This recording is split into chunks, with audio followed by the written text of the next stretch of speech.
Hola, ¿qué tal? Muy buenas noches, bienvenidos a Noticias 22. Qué gusto estar con Rafa, con Emansin. Hola, Laura Regis, en la interpretación de lengua de señas mexicana y sobre todo qué contenidos, qué programa tenemos hoy.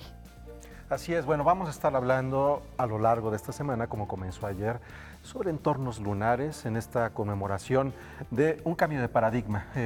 El saber qué es lo que había allá afuera también nos cambió un poco la humanidad, cuáles eran nuestros objetivos aquí abajo, por decirlo de alguna La manera. sociedad estaba cambiando en los años 60, Sí. sobre todo al final de esa década, con todos los movimientos estudiantiles, y el hombre en el 69 llega a la Luna. Un día como hoy, hace 50 años, despega el Apolo 11 y tardaron 4 días antes de alunizar. Efectivamente, bueno, pues este es el tema, el gran tema de la semana.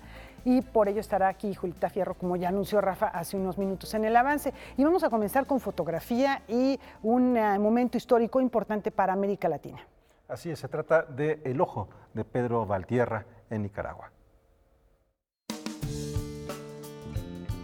En 1979, el periódico 1+1 encomendó a un joven fotógrafo de 24 años de edad hacer el registro de la guerra en Nicaragua. Ese fotoperiodista era Pedro Valtierra. Llego en esa misión como un fotógrafo profesional que me mandan a la guerra a la que yo quería ir, con el ánimo de hacer fotos, de retratar, de ver qué pasaba ahí, ¿no? Soy un periodista que me emociona mucho y me gusta mucho mi trabajo. Ernesto Cardenal, Alma Guillermo Prieto, Ricardo Rocha, junto con los combatientes y pobladores, fueron retratados por Valtierra. Esas imágenes han sido reunidas en el libro Nicaragua, la Revolución Sandinista. Era muy emocionante estar viendo esa revolución. Había muchos jóvenes muy entusiasmados, la gente estaba muy involucrada. Era una gran esperanza para América Latina, la revolución nicaragüense, América Latina y el mundo, ¿no? Este pequeño país centroamericano haciendo con alegría este cambio, ¿no? ¿Cómo lo veo yo ahora? ¿Qué significa regresar o sacar esas fotos? En realidad nunca se han guardado, siempre han estado circulando por ahí, pero pues ahora, como están las circunstancias allá en Nicaragua, pues siempre es un poco contradictorio, ¿no? Porque todas aquellas ideas por las cuales lucharon aquellos jóvenes revolucionarios, hoy parece ser que están en una situación igual, parecida, ¿no? Hay mucha violencia, hay represión. Las imágenes de Pedro Valtierra nos muestran a los reporteros caminando con banderas blancas o con las manos hacia arriba, como una señal para que no les disparen, pero sobre todo muestran el compromiso de los fotoperiodistas. El fotoperiodista tiene la obligación, por su trabajo, por su tarea de comunicador, tiene la obligación de hacer un registro de los temas sociales, un registro puntual de los temas sociales. Nuestra tarea es contar la historia de otros. Noticias 22, Alberto Aranda. Épocas tumultuosas en nuestro continente. Y bueno, pasamos ahora a otro tema. El Instituto Nacional de Antropología e Historia ha recibido una donación de un archivo clave. Precisamente para entender el movimiento obrero y el sindicalismo mexicano, hablabas de épocas convulsas, Sí. Aquí también hay una probadita de ello. Un amplio acervo que da cuenta del movimiento obrero en México, procedente del Sindicato Único de Trabajadores Electricistas de la República Mexicana, en su tendencia democrática, fue donado al Instituto Nacional de Antropología e Historia para su preservación, a través de la Casa Rafael Galván y con el apoyo de la Universidad Autónoma Metropolitana. Estuvo embodegado durante casi 30 años, hasta que el INAH, por medio de un proyecto, decidió rescatar el archivo para primero conocer su contenido y después clasificarlo y con ese fin darlo a conocer a todos los interesados en la historia del movimiento obrero mexicano. Es un archivo que reúne todos estos acervos desde que se formó la Federación de Sindicatos Electricistas en los años 40 hasta que se formó el STERM en los años 60, después el SUTERM y después la Tendencia Democrática del SUTERM. El archivo está compuesto de 300 cajas que guardaron documentos como estatutos y contratos colectivos, fotografías, carteles y pósters, mantas, cintas de audio, publicaciones como libros y revistas y objetos como mobiliario, cuadros y esculturas. El archivo, por ejemplo, fotográfico es muy valioso porque hemos logrado rescatar casi 1.500 fotografías de distintos momentos de la vida del movimiento obrero.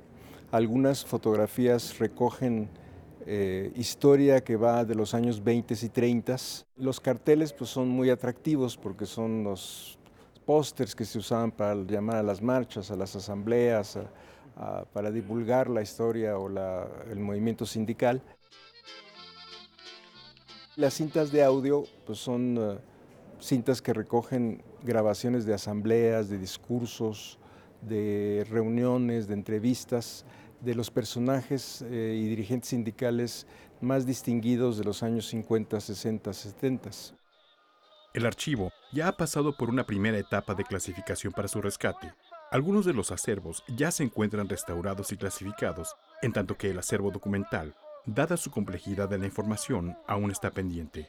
Este rescate abre las posibilidades y líneas de investigación sobre el tema. El objetivo final es que todo esto se suba a una plataforma digital para que todos los interesados libremente desde su casa, desde cualquier lugar, puedan acceder a estos archivos, revisarlos también, estudiarlos y utilizarlos también para otros fines didácticos, pedagógicos, para la historia de México. Está en distintos lugares, las fotos en la Fototeca Nacional, que está en Pachuca, los carteles en la Biblioteca Orozco y Berra de Estudios Históricos, allá en Tlalpan, las cintas de audio en la Fonoteca, que está aquí en la Colonia Roma, y las publicaciones y los documentos están por lo pronto aquí mismo, en esta Casa Galván. Además, ya se contempla el establecimiento de un museo de sitio que dé cuenta de esta faceta de la historia obrera en nuestro país. Noticias 22, Víctor Gaspar.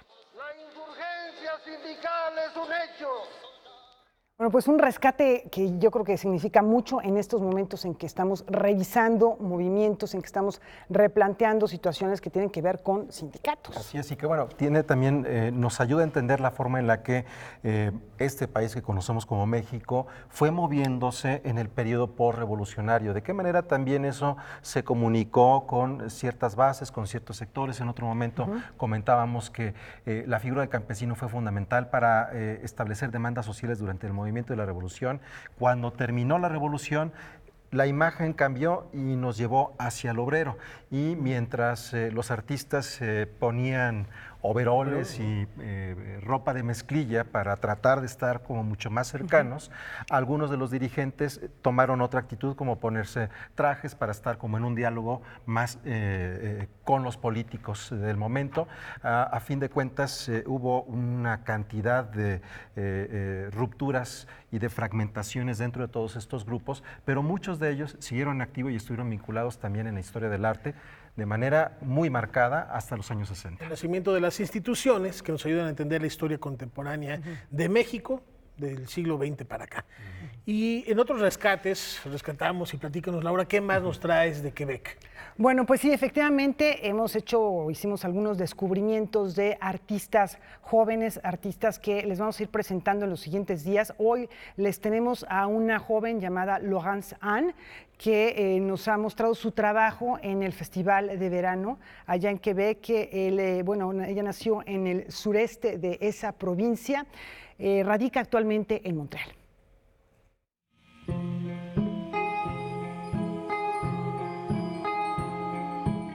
Quebec es una provincia de confluencias culturales cuyo clima semiboreal propicia en tiempos bajo cero largos periodos de introspección y en verano sociabilidad y expansión. Estos vaivenes son fácilmente perceptibles en la música de Laurence Anne, quien va del misterio al humor, de la languidez al vigor, en su álbum debut, Première Apparition.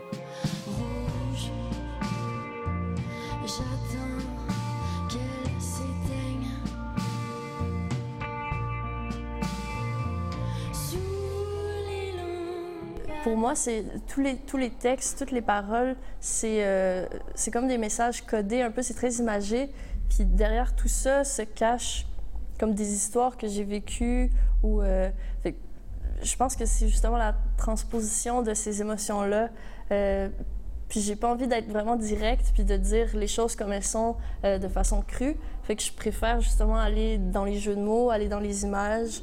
Puis c'est un peu là l'humour noir dont on parle ou c'est le côté mystérieux. C'est justement, en disant quelque chose, j'essaie de quand même cacher le sens initial de tout ça. Un cœur atomique sur le compte à rebours, le temps est élastique comme ton frôle. Si hay que poner una etiqueta a la música de esta joven compositora, intérprete y productora, quizás sería la de pop rock alternativo.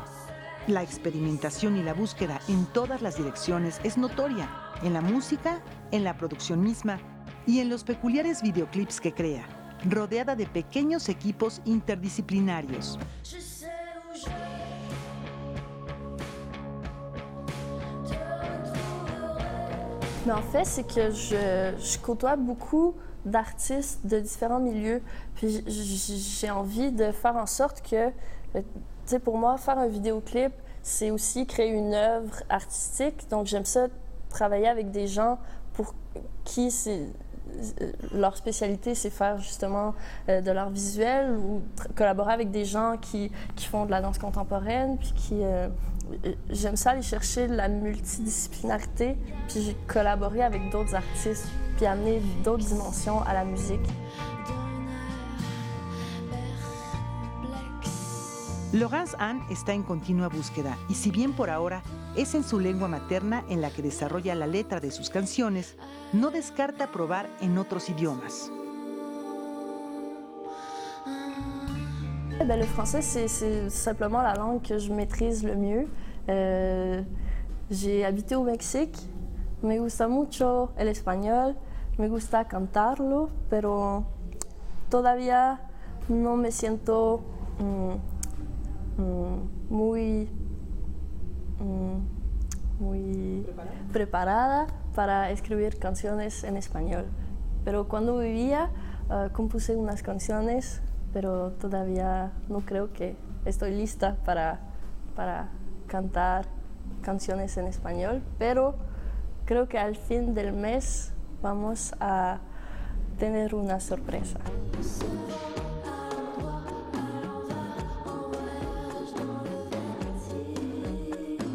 Con el eclecticismo que marca esta primera etapa de su trayectoria, habrá que seguir la pista de esta creadora que se autodefine como nativa de un país imaginario que existe en medio del todo y de la nada.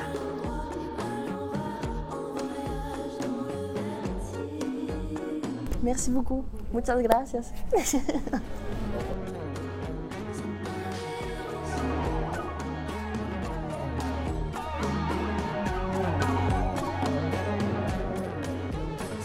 Bueno, un artista muy joven que está explorando sonoridades y que le ha ido muy bien, tiene ya reconocimientos, premios y el público ya la empieza a buscar. Sonoridades e imágenes, Sí, los videoclips la que verdad nos que sí. compartes son verdaderamente atractivos, lúdicos. Así es, bueno, una más de las propuestas que estos días nos ha compartido Laura Barrera para buscarlo ahí en las plataformas musicales. Y es momento de hacer una pausa. Al regresar, estos microsismos que han inquietado las mañanas de la Ciudad de México, ¿hay que preocuparse, no hay que preocuparse? Al regresar platicamos al respecto.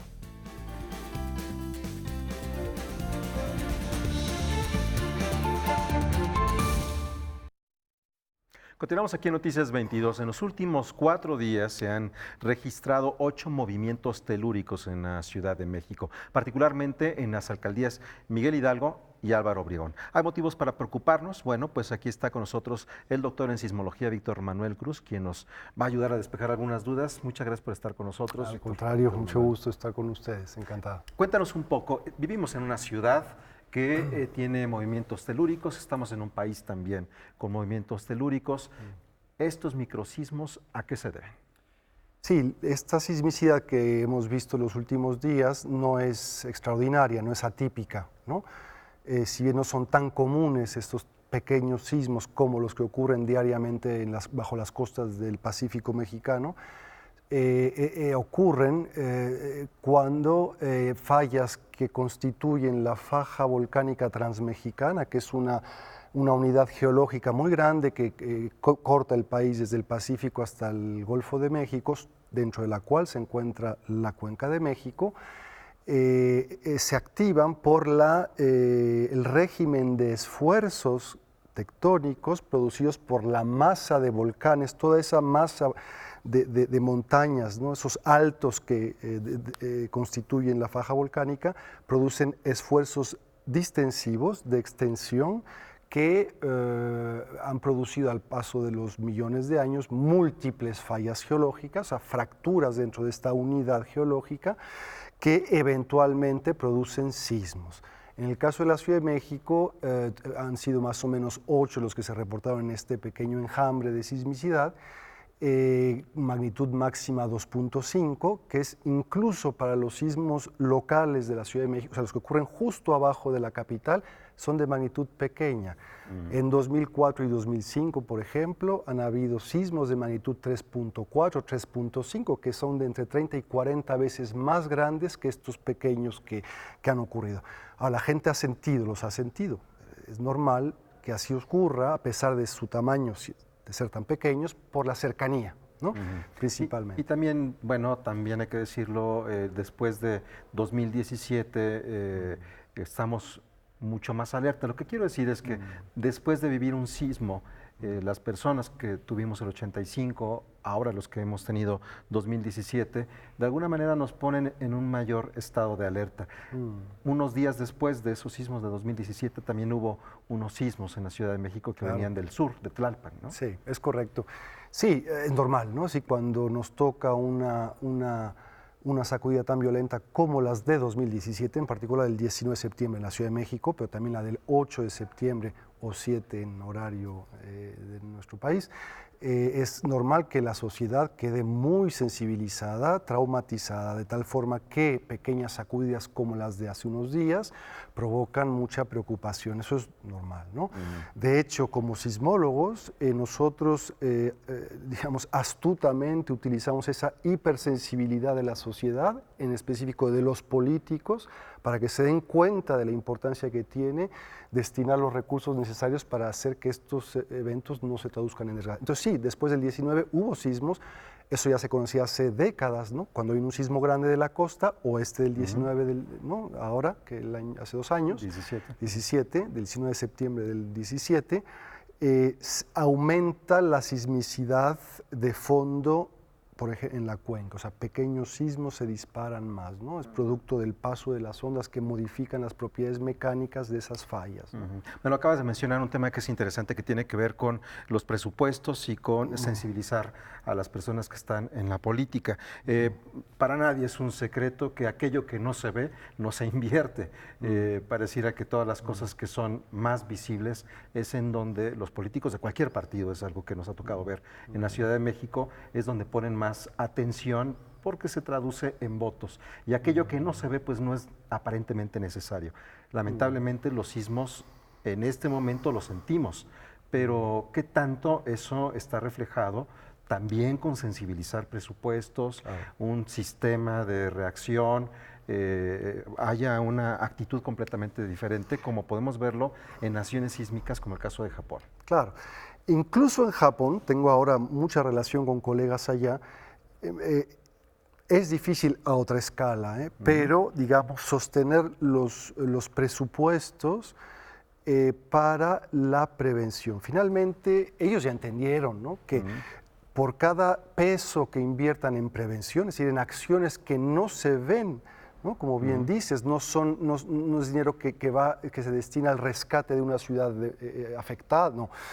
Por cada peso invertido en eso, se ahorran de 6 a 8 pesos del dinero que ineluctablemente tendrán que destinar esa sociedad para reparar los daños de un sismo. Eso lo ha determinado expertos incluso del Colmex que se han dedicado. En fin, entonces, sí, aquí la cuestión es cómo institucionalmente un país puede crear las instancias que garanticen una continuidad en una labor, en este caso de prevención, de tal forma que la memoria, a pesar de que se pierda, porque el tiempo va atenuando esos traumas, esa sensibilidad que nos provocan las tragedias.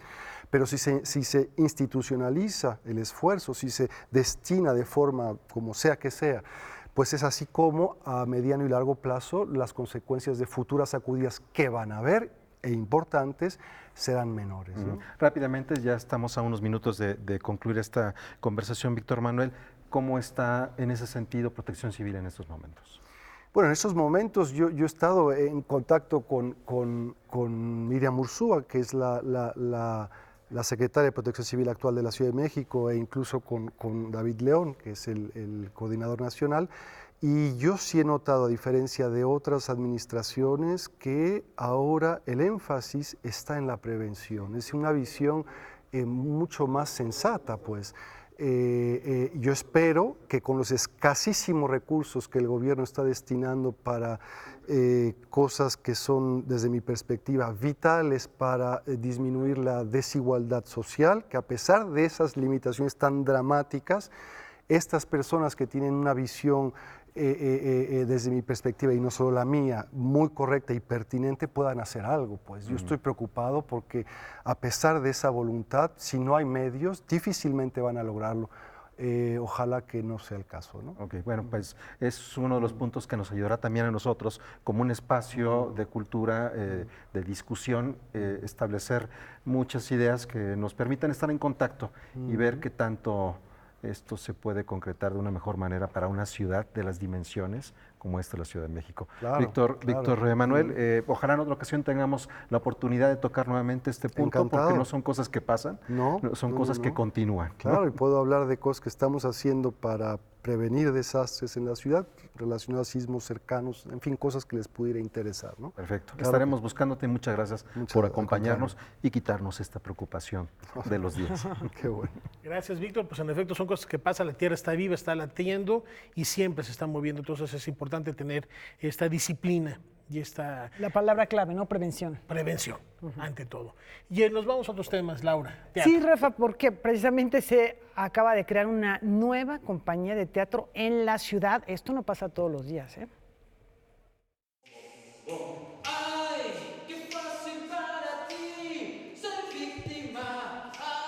La naciente compañía teatral El Milagrito presenta Herencia Flapper.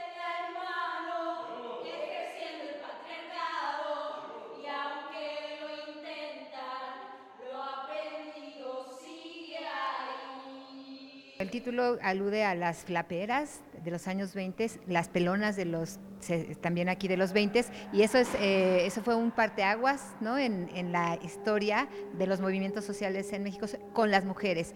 Y a partir de ahí pensábamos como hablar más como quizás sobre el feminismo y cosas, pero eso... El feminismo nos llevó a otra reflexión, que es que para mí en este momento me da un poco de miedo utilizar la palabra feminismo, y de ahí por las exploraciones a partir de los chicos que empezamos a hacer, llegamos a la identidad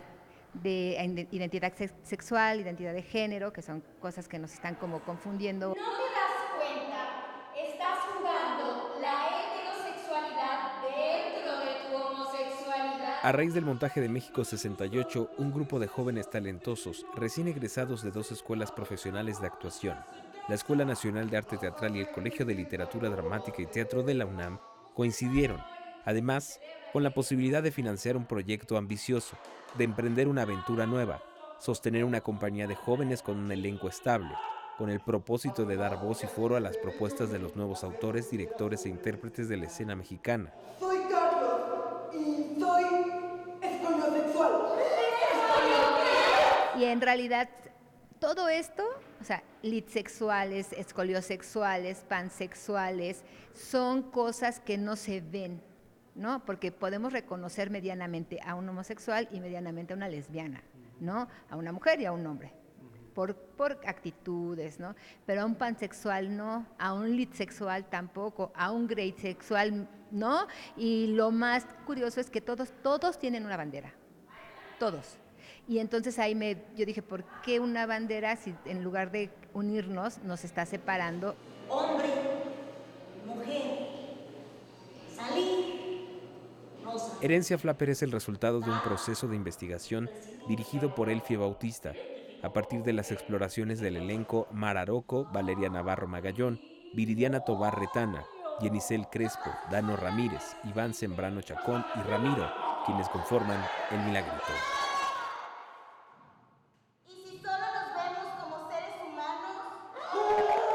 Los invitamos a que vengan a ver Herencia Flapper aquí en el Teatro El Milagro. Estamos los miércoles 8:30 de la noche, jueves a las 6 y viernes a las 6.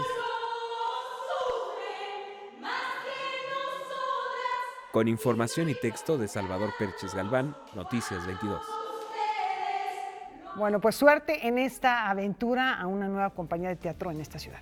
Así es, y bueno, vamos a, antes de la pausa, darles una recomendación para que se queden en Canal 22. Yuli García conversa con los senadores Claudia Anaya y Damián Cepeda en torno a la pregunta ¿dónde está la oposición? Hoy a las 9 de la noche, terminando Noticias 22, por supuesto, en su canal de televisión favorito, Canal 22.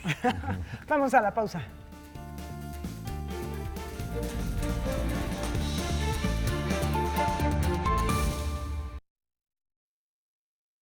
Continuamos aquí en Noticias 22. Esta mañana se ha lanzado la convocatoria del Premio de Poesía Manuel Acuña, que este año se enmarca en la conmemoración del aniversario 170 del poeta coahuilense. La Secretaría de Cultura del Estado de Coahuila presentó en la Ciudad de México la convocatoria del Premio Internacional de Poesía Manuel Acuña 2019, considerado como uno de los más importantes de la lengua española en el género. A lo largo de 7 ediciones, el premio ha logrado atraer la obra de jóvenes poetas procedentes de países americanos, europeos y asiáticos, cuya obra ha sido escrita en español. Pues esta política pública que tenemos ante la creación también literaria, el fomentar la creación literaria por un lado, y por otro, el también posicionar a nuestro estado, a Coahuila, que en su momento Coahuila estaba pasando por momentos complicados en el tema, pues sabemos, de violencia, de inseguridad, y que creíamos que una manera también, y creemos pues que la cultura es una manera también de llevar otro tipo de noticias de nuestro estado hacia el mundo.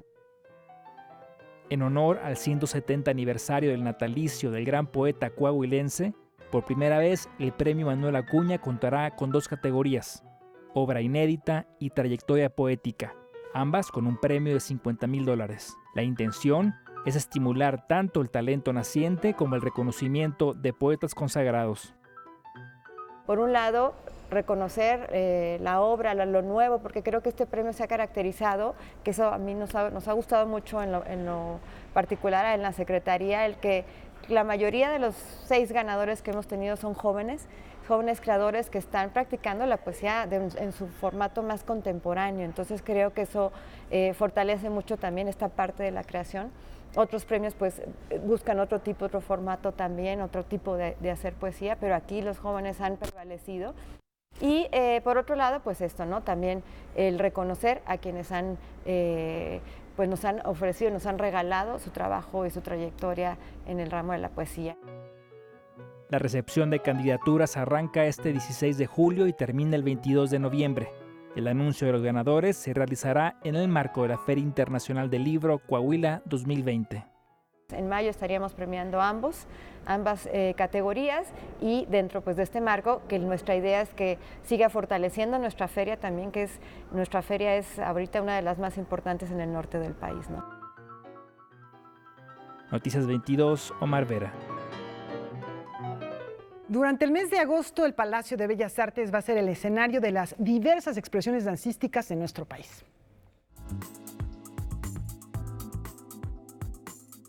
Con el propósito de dar mayor proyección al movimiento dancístico nacional, del 1 al 17 de agosto se llevará a cabo Estados en Movimiento, temporada de danza en el Palacio de Bellas Artes. En el Coloso de Mármol se presentarán 8 funciones, más de 200 bailarines y 13 compañías procedentes de 6 entidades del país. En particular, en esta administración, lo que queremos es devolverle al instituto su valor y su carácter nacional, es decir, queremos tener una mirada mucho más intensa, mucho más reforzada hacia los estados, y eso es lo que distingue también, me parece, a esta nueva temporada, que va a ser del 1 al 17 de agosto en el Palacio de Bellas Artes, en donde estamos también tomando valores como la inclusión, como la diversidad. Pensada como una gran fiesta dancística, la temporada presenta un amplio abanico de expresiones, como danza folclórica, baile flamenco, ballet y danza contemporánea. Además, habrá 5 estrenos y la celebración de varios aniversarios, incluidos los 30 años de existencia de la compañía de danza que dirige Vicente Silva. Nahual yo la hice porque realmente me conflictúa mucho pensar en lo que ha pasado con el espíritu del mexicano, en dónde estamos en este momento con la violencia, con la violencia de género, con tantas cosas. Por su parte, la compañía Drama Danza estrenará la pieza Migrantes, el último gran montaje de la maestra Rosana Filomarino. Es la última obra que hago de gran formato. Es muy difícil, no voy a dejar la danza, voy a seguir haciendo cosas, pero chiquitas. Como decisión artística, es la última obra que hago de este tipo. Este año habrá 3 funciones compartidas. Pensó también en la idea de que pudieran dialogar bailarinas y coreógrafas, en este caso contemporáneas, que pudieran compartir espacios. También en el caso de coreógrafos se da entre Guanajuato, está Morelos y la Ciudad de México. En el caso de las coreógrafas son Cecilia Appleton, Cecilia Lugo, 2 de la Ciudad de México, y Adriana Castaños, que por cierto hace mucho no está por acá también, de Sonora. De los coreógrafos son Mauricio Nava, Marcos Ariel Rossi y por supuesto también Oscar Rubalcaba. La programación de esta temporada dancística puede consultarse en el sitio web de la Coordinación Nacional de Danza, así como en sus distintas redes sociales. Para Noticias 22, Rodrigo Peredo. Revisemos el acontecer cultural en otras latitudes de la geografía nacional.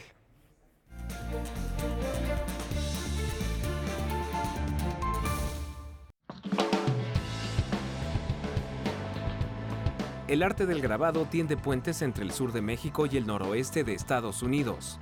Recientemente, el Instituto de Artes Gráficas de Oaxaca inauguró la muestra Más allá de las fronteras, Intercambio Oaxaca-Seattle, un proyecto gráfico en el que se da cuenta del lazo que se creó entre ambas comunidades gracias al intercambio de técnicas tradicionales y cómo se ha reforzado desde los años 90.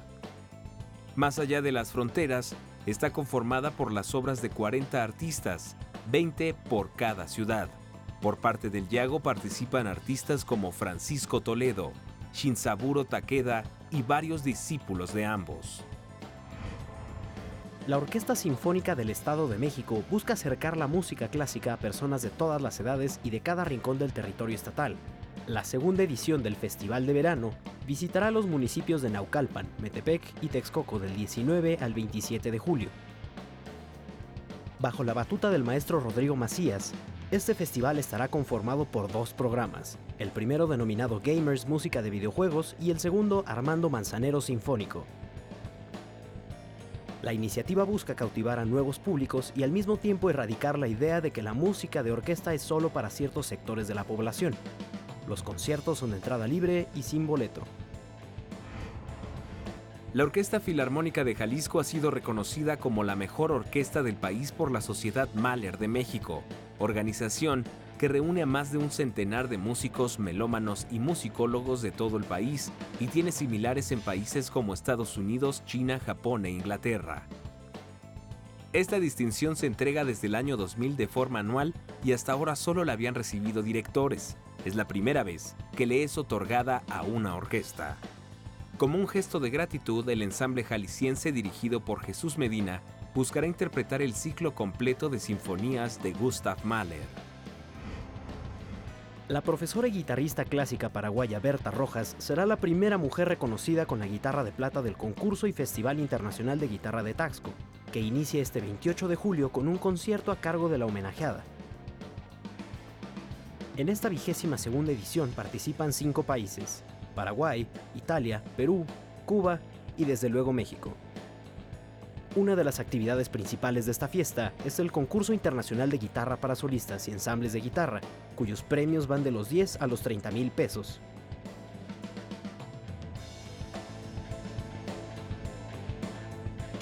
Nos vamos a la pausa, no se vayan, lo que viene se pone muy, muy bueno. Nos vamos a la luna. Y de regreso.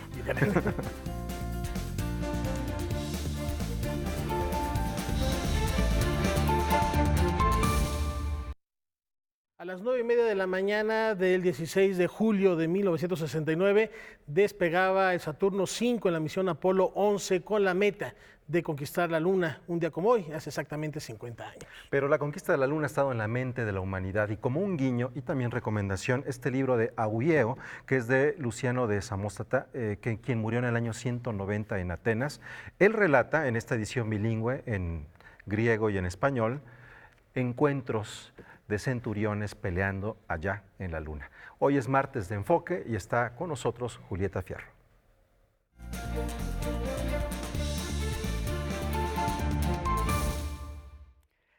Ama la investigación, la docencia, la divulgación, pero sobre todo ama mirar hacia el firmamento, hacia las estrellas, los planetas y seguramente la Luna. Julieta Fierro, gracias por estar aquí.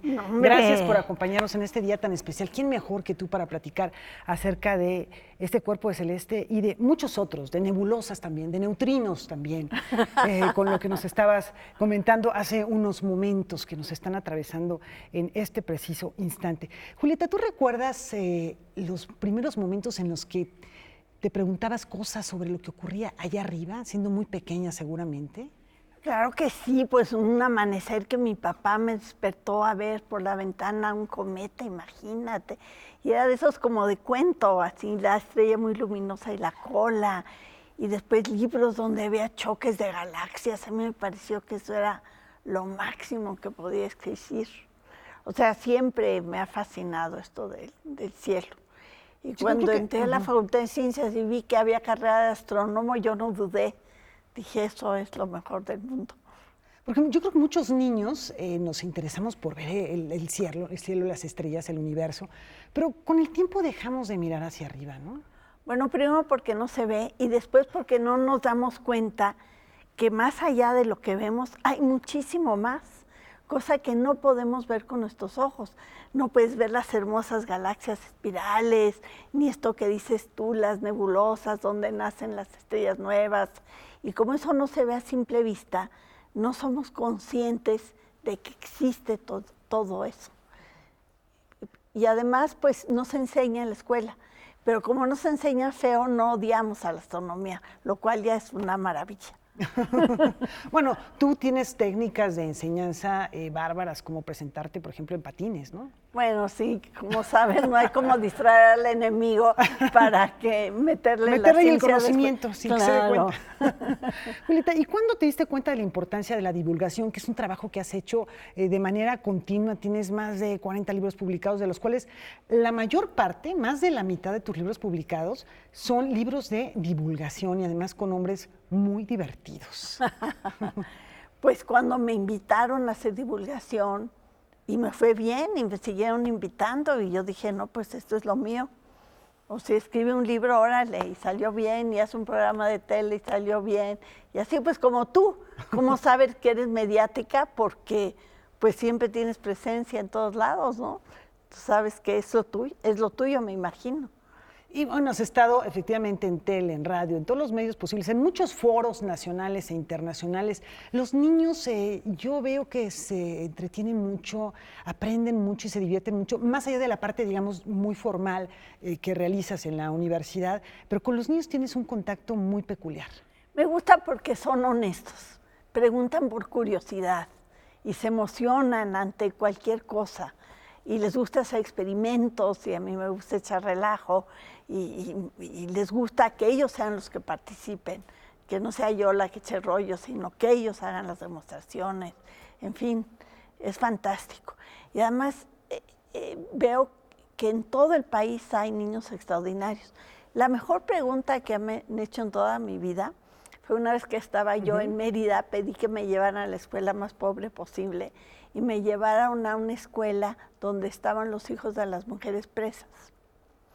Y estuve explicando, ya sabes, Newton, que si el objeto se cae, por ejemplo, mi pulsera se cae, y como Einstein dijo, no, los objetos siguen la trayectoria del espacio-tiempo, ¿no?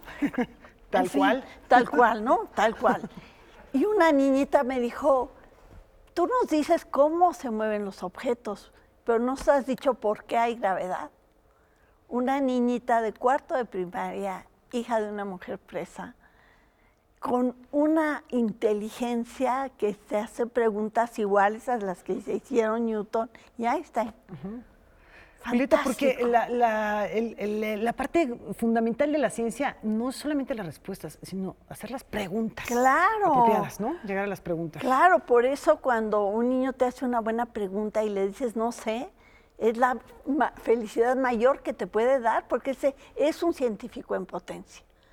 Ese niño que se sabe hacer las preguntas fundamentales, pues es lo que quisiéramos que hubiera más en México. Más que estos niños que les da miedo hacer preguntas y los profesores que les da miedo decir que no. Digo, tienen razón, porque no los entrenamos para eso. Julieta, y bueno, algo que también me salta como gran curiosidad es, hace 50 años, ¿en qué estabas?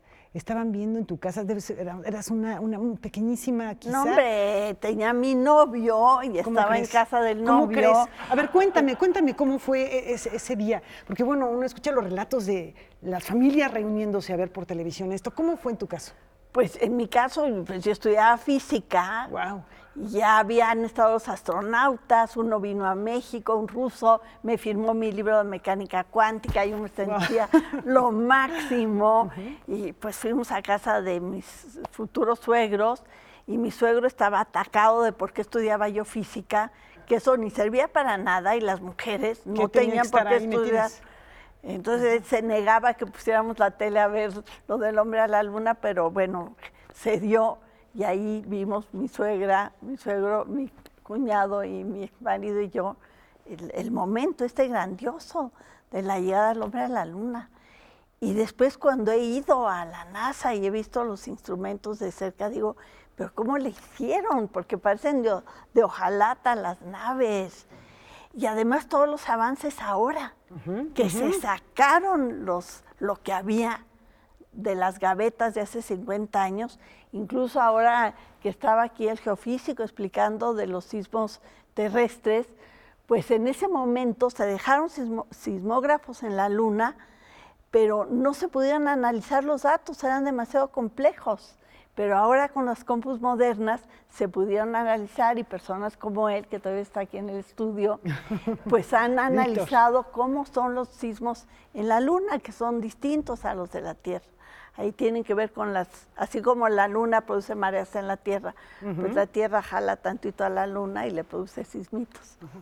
Julieta, justamente estos sensores que se encuentran en la Luna serían, digamos, una prueba de la presencia del hombre en la Luna, porque evidentemente ha habido muchos comentarios desde que esto ocurrió en torno a que fue falso, que fue un montaje, que bueno, estábamos en plena Guerra Fría y que seguramente los norteamericanos querían impresionar al mundo. Incluso, bueno, ahí estamos viendo imágenes del Apolo 11, pero hay un falso documental del año 2002 de Arte, que entrevistan ahí a Henry Kissinger, entrevistan ahí a Donald Rumsfeld, que aceptan decir, no, pues no hubo llegada a la Luna, un asistente de Nixon, en fin. ¿Toda esta mitología o esta creencia tiene algún tipo de fundamento científico? No, para nada. Y además hay muchas pruebas fabulosas. Te voy a decir una de ellas. Cuando los astronautas bajaron a la superficie de la Luna, han caído tantos meteoritos que el polvo de la Luna, bueno, la Luna está cubierta de polvo, pero un polvo que es más fino que el del desierto, es como talco, y sus trajes se llenaban de este polvo. Bueno, los primeros estaban desesperados porque imagínate, te hace el traje, pero esto se llena por todos lados. A los que siguieron les inventaron unos cepillitos que no funcionaron bien, y ahora para las nuevas misiones hay una aspiradora para ese polvo. Pero ese polvo tiene unas propiedades extraordinarias.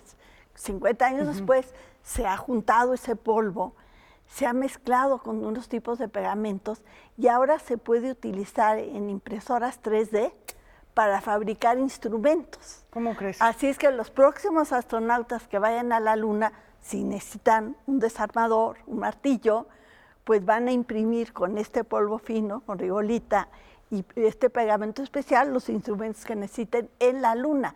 Ya no es necesario llevar todo allá.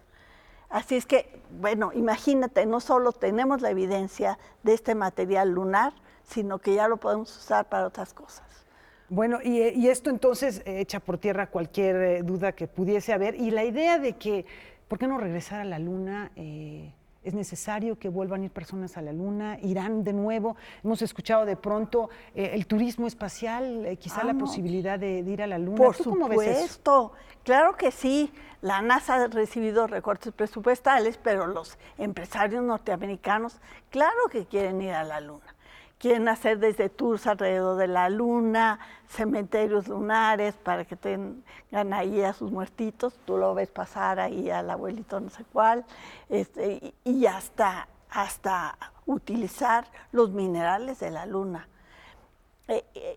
Por ejemplo, vamos a poner que quieres poner paneles solares en el espacio. Sacar materia de la Tierra es muy caro, necesitas cohetes inmensos. En la Luna, como hay menos gravedad, se necesita menos energía. Así es que si imprimes las bases para estos paneles lunares con estas impresoras en la Luna y los cubres de paneles solares, pues puedes obtener energía mucho más barata que construyéndolos en la Tierra. Bueno, y para la astronomía, imagínate poner telescopios en la Luna, donde no hay atmósfera, donde no se nubla, donde si hay un eclipse, pues se puede ver porque no hay nubes. ¿Estos son proyectos que ya están en marcha Por o son supuesto, cosas que...? No, hay muchas naciones. Japón, Israel, la India, China, Estados Unidos, tienen proyectos ya en marcha para ir a la Luna, no solo llevar robots, diferentes tipos de instrumentos, sino personas. Y ahorita el pique está quién manda primero una mujer, si los chinos o los norteamericanos. Pues a mí se me figura que, ¿cuál será? Pues no sé, pero pues si llega una mujer no estaría mal. Sí, por supuesto que no, porque digo, astrónomas hay, pero astronautas también ha habido algunas. Sí, ha habido algunas, sí, pero bueno, poco a poco, bueno, es una cuestión, obviamente es político. Mejor mandas un robot y así no hay el riesgo de que se te muera en el camino, que una persona que muere en una de estas expediciones es muy lamentable, un robot. Pero bueno, mandar a una persona tiene mucho más prestigio. Y una mujer, ahora que estamos de moda, pues más. Julieta, y entonces el hecho de que el hombre estuviera en la Luna trajo muchos avances en la investigación, no solamente para el espacio, para la astronomía, sino en otros campos que tuvieran que ver, por ejemplo, con la medicina u otras áreas, incluso, por ejemplo, materiales para vestirse, no para los astronautas, repito, sino para otros campos. Por todos lados, hasta abrir un paquete de papitas.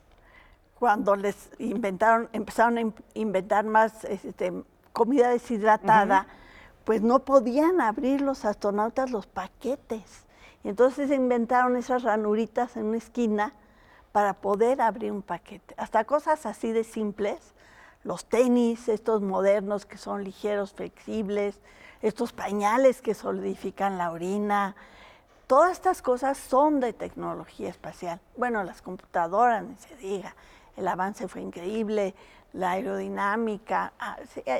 Por eso las grandes naciones invierten en estos grandes proyectos, porque saben que a la larga genera tal cantidad de tecnología que beneficia a millones de personas, que es algo que no le pasó a la Unión Soviética. Ellos no se dieron cuenta que la tecnología espacial y militar, por cierto, también la podían usar para mejorar la calidad de vida de las personas. Y los norteamericanos sí. Y esto en parte provocó pues esta crisis en la Unión Soviética. El no utilizar la tecnología de los grandes proyectos para el beneficio de la comunidad. Julieta, ¿y en México cómo estamos en ese sentido? Pues ahorita no sabemos. hay incertidumbre en la... No, México tiene su agencia espacial. Pues sí, pero como sabes ha habido recortes. Por ahí hay recortes también en la NASA. pero la NASA ha trabajado. Cosa que yo no sabía. La NASA ha trabajado mucho con la industria privada. La industria privada ya está fabricando cohetes, sondas espaciales, le está metiendo a los trajes espaciales. Entonces ya tiene un gran aliado.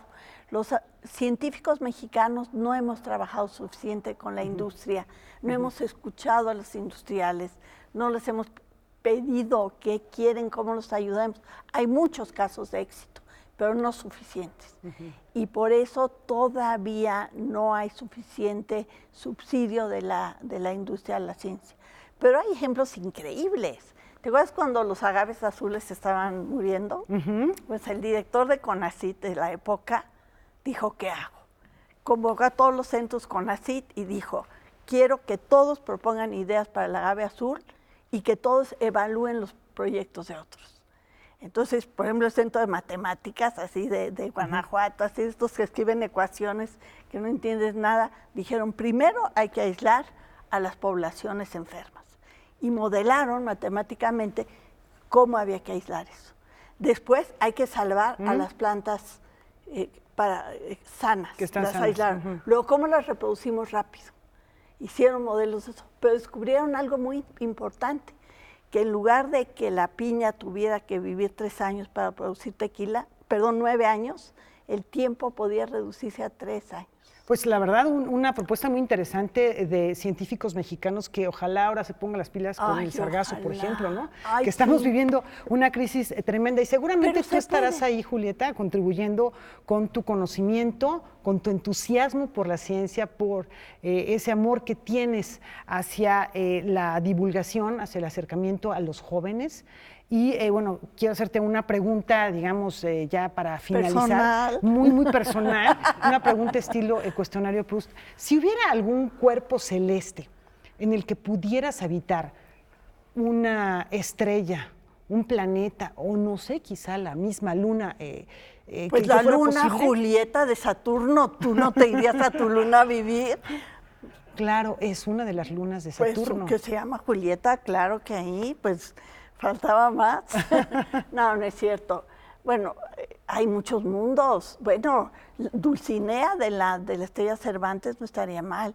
Además es uno de estos planetas nuevos que tienen agua, en fin, se parecen a la Tierra. Hay muchísimos sitios maravillosos, una galaxia, imagínate, vista por fuera, ¿sí? La majestuosidad. Pues hay un Saturno que es 200 veces más grande que el nuestro, en una de sus lunas, imagínate el espectáculo por la noche. Bueno, hay maravillas. ¿A ti dónde te gusta irte a vivir?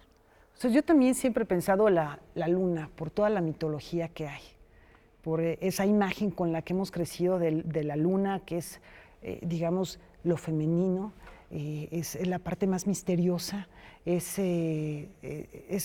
la contraparte de la luz. ¿No? Pues cuando sale la convocatoria para las astronautas, inscríbete. Porque cuando he sido jurado para los astronautas, necesitan ser bellos porque, digo, vas a ser figura pública. Entonces ese requisito no tiene. ¿Ya con esto? Tienen que ser simpáticos, eres simpática. Si supieras cantar o tocar la guitarra o algo sería mejor. Me pongo al día con esto. ¿Cómo ven, chicos? Yo creo que sí, ¿Sí la mandamos? El problema de vivir en la luna es que nos perderíamos esas majestuosas imágenes que nos regala, como la de esta noche con eclipse. Julieta, muchísimas gracias, bienvenida a Nueva Cuenta. Y nos tenemos que despedir y nos vamos a preparar tequila en 3 años y nos lo acabamos en 3 horas. Bien hecho. Muchísimas gracias, Julieta Fierro. Gracias a ustedes, nos vemos mañana. Buenas noches.